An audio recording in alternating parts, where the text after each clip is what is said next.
So here we have three questions. Let us do them one by one.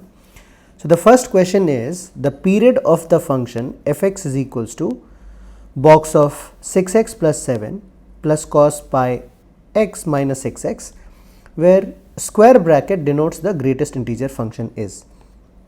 तो हम लोग सबसे पहले हमारा फर्स्ट क्वेश्चन करते हैं. सो यहाँ पे हमारा जो फंक्शन है ना वो है f x equals to 6x plus 7 का box plus cos pi x minus 6x. Now students, यहाँ पे ग्रेटेस्ट इंटीजर फंक्शन की एक प्रॉपर्टी यूज़ होने वाली है. Let us try and understand.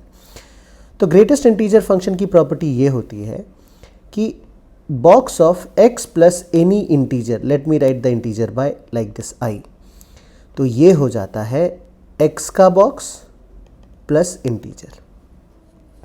कहने का मतलब ये है, let us take an example. अगर हमने लिखा बॉक्स ऑफ x प्लस 4 क्या होगा, तो ये जो है ये इसके जैसा है. मतलब there is some number x which can be anything plus 4 where 4 is an integer. ये इंटीजर है. तो बेसिकली इंटीजर को हम बॉक्स फंक्शन के बाहर निकाल सकते हैं. तो ये हो जाएगा box of x plus 4. Let us take an example. अगर मैंने कहा बॉक्स ऑफ 6.3 प्लस 4, इस तरह का हमने कुछ लिया, तो according to the above property हम इसको क्या लिखते हैं, बॉक्स ऑफ 6.3 प्लस 4. क्योंकि ये इंटीजर था तो इंटीजर को हमने बॉक्स के बाहर निकाल लिया और बॉक्स फंक्शन का value we know this will be 6 plus 4. So ये आंसर आ जाता है 10. एंड अगर if we calculate the left hand side, this basically is equal to box of 10.3 and this is also equals to 10. So basically दोनों value हमको same मिल गया. तो आई hope this is clear. तो अगर हम फर्स्ट क्वेश्चन को solve करने के लिए यहाँ पे प्रोसीड करेंगे ना, तो we can write this as f x equals to 6x का बॉक्स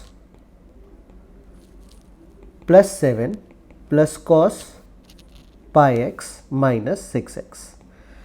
सो 6x जो है ना, 6x का बॉक्स, ये इसको हम कैसे लिख सकते हैं, this can be written as 6x minus fractional part of 6x plus 7 plus cos of pi x minus 6x. I hope this is also clear. तो यहाँ से ये 6x और ये 6x हो जाएगा कैंसिल और हमारे पास बचेगा क्या, ये एक इंटीजर नंबर है, ये कॉस पाई एक्स है और ये फ्रैक्शनल पार्ट ऑफ 6x है. तो स्टूडेंट्स, इस फंक्शन का पीरियड होगा 2 pi upon pi by using the formula t upon modulus of a. और इससे हमको मिल जाएगा पाई पाई कैंसिल होके इसका पीरियड है 2 और इसका पीरियड है, we know fractional part function का पीरियड होता है 1 डिवाइडेड बाय 6 बिकॉज x का कोएफिशिएंट यहाँ पे 6 है. तो अगर हम 2 और 1/6 का LCM ढूंढेंगे तो we know the LCM will be 2 and therefore the answer to the first question will be 2. Therefore period t is equals to 2 for the first question. So that is how we solve first one. If we move to the second question, तो second question में हमारा जो function है ना वो है f of x equals to sine 3x का box plus modulus of cos 6x. तो अगर हम फर्स्ट फंक्शन को देखेंगे विच इज साइन 3x का बॉक्स, तो sine 3x is a periodic function और इसका पीरियड होगा 2 पाई बाई 3. और वी नो कि अगर इनसाइड फंक्शन इज पीरियोडिक तो हमारा जो कंपोजिट फंक्शन होता है वो भी पीरियोडिक होता है. तो यहाँ पे हमारा inside function is basically sine 3x and outside function is box function. So inside function is periodic, तो इसका आंसर है 2 पाई बाई 3. और अगर हम सेकेंड फंक्शन का पीरियड ढूंढेंगे ना, तो यहाँ पे आंसर हमारे पास आएगा, ये आ जाएगा 6x, cos 6x का पीरियड होगा 2 पाई बाई 6 और यहाँ पे मॉड्यूलस लेंगे तो इसका पीरियड और हाफ हो जाएगा. So half of 2 pi by 6 will basically be pi by 6. 2 हो जाएगा कैंसिल. तो now in order to find the LCM we can say LCM of 2 pi by 3 comma pi by 6.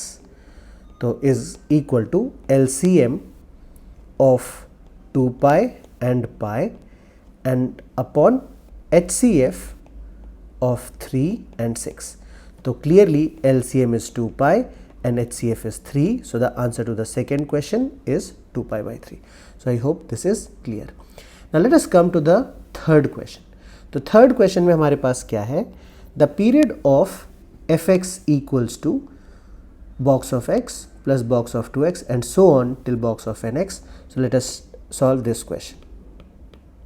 तो यहाँ पे हम लिख सकते हैं fx is equals to box of x plus box of 2x plus box of 3x and so on till box of nx minus n into n plus 1 by 2 into x. तो basically students this we know is the sum of first n natural numbers. तो we can write 1 plus 2 plus 3 and so on till n is equal to n into n plus 1 by 2. तो अगर इसके बदले हम ये वाला value put कर दें तो हमारे ये क्वेश्चन क्या बन जाएगा? Let us go to the next page.